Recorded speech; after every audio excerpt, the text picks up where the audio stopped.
اعوذ باللہ من الشیطان الرجیم بسم اللہ الرحمن الرحیم نحمدہ ونصلی علی رسولہ الکریم اعوذ باللہ السمیع العلیم من الشیطان الرجیم یا ایھا الذین آمنوا اتقوا اللہ وقولوا قولا سدیدا۔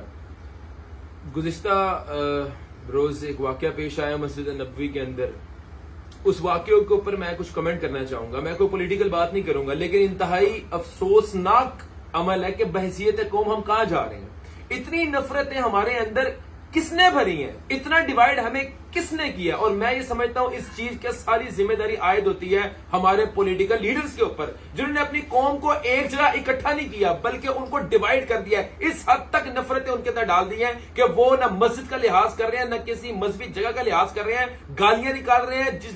جو لوگ ان سے نظریاتی اختلاف رکھ رہے ہیں ان کو گالیاں نکال رہے ہیں، ان کی کردار کشی کر رہے ہیں، کریکٹر اسیسینیشن کر رہے ہیں۔ میں یہ کہتا ہوں کہ بحیثیت قوم ہمیں اپنے جتنے بھی پولیٹیکل لیڈرز ہیں جنہوں نے اپنی سیاست چمکانے کے لیے پوری ملک کو، قوم کو ڈیوائیڈ کر کے رکھ دیا ہے، ان کو رد کرنا چاہیے۔ آج تک ایسا لیڈر کیوں نہیں آ سکا جو متحد کر دے پوری قوم کو، جو یہ بات کہے کہ یار بطور پاکستانی ہم نے پاکستانیوں کا دفاع کرنا ہے، پاکستانی کو عزت کا خیال کرنا ہے، بلکہ ہماری تربیت کیا ہوئی ہے بحیثیت قوم، ہم لوگ ایک دوسرے کے اوپر کردار کشی کر رہے ہیں، ایک دوسرے کی عزتوں کا جنازہ نکال رہے ہیں، صرف اس لیے کہ اگلے کو ہم اگلے سے نظریاتی اختلاف رکھ رہے ہیں۔ کیا جن قومیں ایسے بستی ہیں؟ کیا آپ قوم ایسے بننا چاہ رہے ہو؟ آپ کسی سعودی کو، سعودی عرب میں جائے کچھ کہہ کے دیکھو، وہ آپ کے گلے کے اوپر پڑ جائیں گے، آپ کی جان کا آپ کو لالے پڑ جائیں گے، وہ اتنا ایک دوسرے کو پروٹیکٹ کرتے ہیں۔ آپ کسی امریکی کو کچھ کہہ کے دیکھو، وہ پوری ریاست کٹھی ہو جاتی ہے اپنے ایک وقت کے لیے، اور بطور پاکستانی آپ کا کہاں سے اختلاف ہے؟ اگلا بندہ پی ٹی آئی کا ہے تو اسے گالی نکالو، نون لیگ کا اسے گالی نکالو، کیونکہ میں اس جماعت کا نہیں ہوں۔ اور آپ پہلے پولیٹیکلی ڈیوائیڈ ہو گئے ہیں، پھر اس کے بعد آپ ڈیوائیڈ ہو گئے ہیں فرقوں کے اوپر، فلاں بندہ دیوبندی ہے، فلاں بندہ بریلوی ہے، فلاں بندہ وہابی ہے، گالیاں نکالو۔ اور بھائی یہ دین اسلام اس چیز کا درس دیتا ہے۔ میں کہتا ہوں کہ آپ اسلام کو بھی سائڈ پہ رکھیں، آپ پولیٹکس کو بھی سائڈ پہ رکھیں۔ کیا انسانیت اس چیز کا نام ہے کہ اگر آپ کو میری سے کوئی اختلاف ہے نظریاتی تو میں آپ کو گالیاں نکالوں گا، آپ کی کریکٹر اسیسینیشن کروں گا؟ اور میں کہتا ہوں تمام تر لیڈرز کا بائیکاٹ کریں۔ ان سیاسی جماعتوں نے ہمیں ڈیوائیڈ کیا ہے۔ پاکستانیوں ہوش کرو، ہوش کرو، تم لوگوں کو ڈیوائیڈ کرنے والے تمہارے لیڈرز ہیں۔ بطور پاکستانی ہر پاکستانی میرے لیے محترم ہے، میرا بھائی ہے، میں اس کی عزت کروں گا۔ اور یہ اپنے اندر چیز ڈالو، اپنے تعلقات کو، اپنے رشتہ داروں کے اندر، اپنے دوستوں کے اندر پولیٹیکل ڈیبیٹس کر کے تعلقات بھی اور رشتہ داریاں خراب نہ کرو۔ خدا ہی قسم کوئی اصول نہیں ہے۔ یہ لوگ ڈرائنگوں میں بیٹھ کے ایک دوسرے سے پھر سیٹنگیں کرتے ہیں اور یہ قوم کو صرف گمراہ کرتے ہیں۔ یہ لوگ آپس میں ٹھیک ہیں، اپنا کریکٹر اور اپنا کردار جو ہے وہ مسخ نہ کرو۔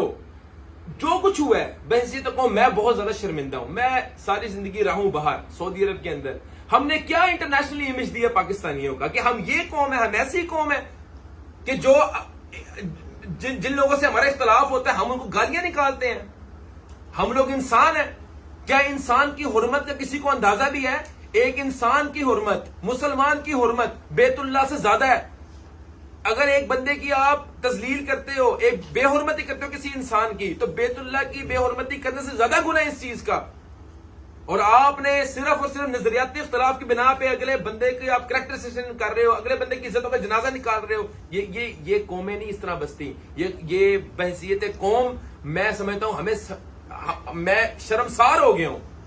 اور جو لوگ اس واقعے کے اندر ملوث ہیں، میں کہتا ہوں آپ کیوں ہوپ فل ہے سعودی گورنمنٹ کچھ کرے؟ آپ کو پاکستانی گورنمنٹ کو ان کے اوپر ایکشن لینا چاہیے اور کڑی سے کڑی سزا دینی چاہیے ایسے بدبختوں کو، اور ایسا قانون نافذ ہونا چاہیے کہ کوئی بھی پولیٹیکل بیسس کے اوپر یا ایک مذہبی بیسس کے اوپر کسی کی توہین کرے گا تو اس بندے کے اوپر جو ہے ایک سخت سے سخت، کڑی سے کڑی سزا اس کو ملنی چاہیے۔ انسان کی تذلیل، انسان کی توہین کسی بھی صورت ٹالریٹ نہیں کرنی چاہیے، نہ ٹالریٹ ہوگی۔ یہ میرا میسج ہے۔ اور آپ کسی بھی پولیٹیکل پارٹیز کی وجہ سے اپنی زبان کو، اپنے کردار کو غلیظ نہ کریں۔ ان لیڈرز نے آپ کو مس یوز کرنا ہے۔ یہ تمام تر لیڈرز جو ہے آپ کو مس یوز کریں گے، صرف اپنے ایجنڈے، اپنی سیاست کو چمکانے کے لیے آپ لوگوں کی زبانیں بھی گندی کریں گے، آپ لوگوں کا کردار بھی گندا کرے گا۔ ہمارے محبوب قائد اعظم محمد علی جناح، ان نے کیا آپ کو دیا؟ انہوں نے ایمان، اتحاد، تنظیم، انہوں نے آپ کو کہا ہے یہ 3 لفظ، یہ ایک قوم کو بنانے کے لیے یہ 3 چیزیں بہت ضروری ہیں: ایمان، اتحاد، تنظیم۔ کیا یہ اتحاد ہے کہ جس بندے سے میرا نظریاتی اختلاف ہے میں اس کو گالیاں نکالوں گا، میں اسی کردار کشی کروں گا. یہ تنظیم ہے، یہ ایمان ہے. ان تینوں چیزوں کو آپ نے مسخ کیا ہے. آج قائد اعظم کی آئیڈیالوجی کو آپ نے مسخ کیا ہے. آپ نے اسلام کی تعلیمات کو مسخ کیا ہے، دجیاں اڑائی ہیں. بطور مسلمان بھی میں یہ سمجھتا ہوں کہ جو لوگ اس میں ملوث ہیں ان کو شرم آنی چاہیے. بطور پاکستانی بھی ان کو شرم آنی چاہیے. اور اس سے آگے میں کچھ نہیں کہہ سکتا. اور میں جو بھی دیکھنے والے میرے بھائی ہیں، جو بھی لوگ ہیں، میں ان کو یہ بات کہوں گا، کسی بھی انسان کی بے حرمتی نہ کریں، کسی بھی انسان کی تذلیل نہ کریں. اگر آپ کو اس سے کوئی اختلاف ہے نظریاتی یا جو مرضی اختلاف ہے، آپ ڈیبیٹ کریں، ہیلدی ڈیبیٹس کریں، ہیلدی بحث کریں، کوئی ایسا مسئلہ نہیں ہے. لیکن یہ فرعونیت، یہ تکبر، یہ اللہ تعالیٰ کو نہیں پسند. کسی کی تذلیل کرنا اللہ تعالیٰ کو نہیں پسند. یہ ہمارے نبی کی تعلیمات نہیں ہیں. اس کے ساتھ ہی میں اجازت چاہوں گا. اللہ آپ کا حامی ناصر ہو. السلام علیکم و رحمۃ اللہ وبرکاتہ.